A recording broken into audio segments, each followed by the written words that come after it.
देवउठनी एकादशी व्रत कथा इस बार नवंबर महीने की 1 तारीख को है।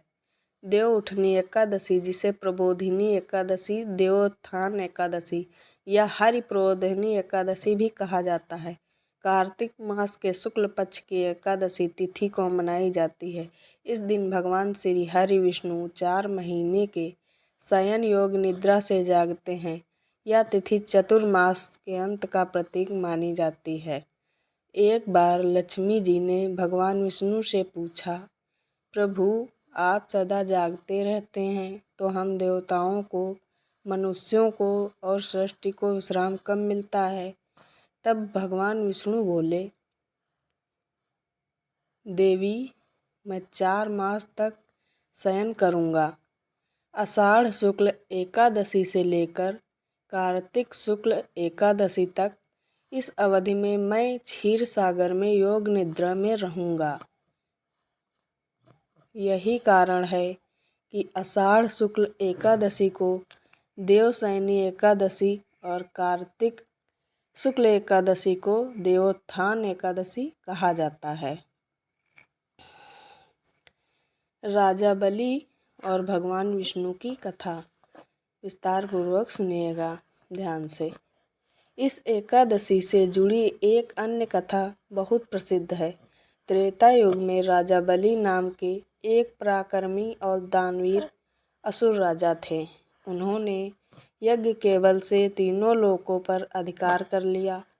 देवता भयभीत होकर विष्णु जी के पास पहुँचे। भगवान ने वामन अवतार लिया।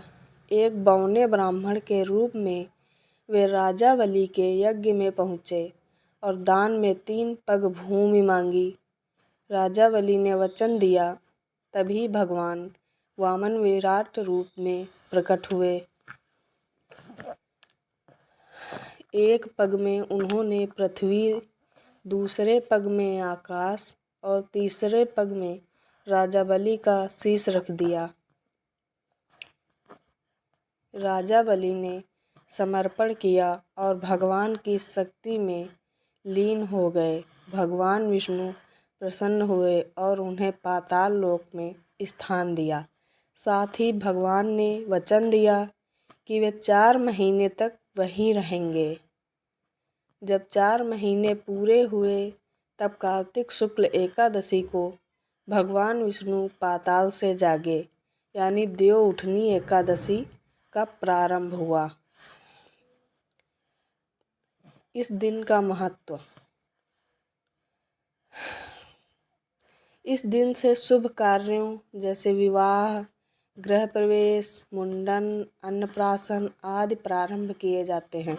4 महीने चतुर्मास तक जो धार्मिक नियम, व्रत और संयम रखे जाते हैं, उनका समापन इसी दिन होता है।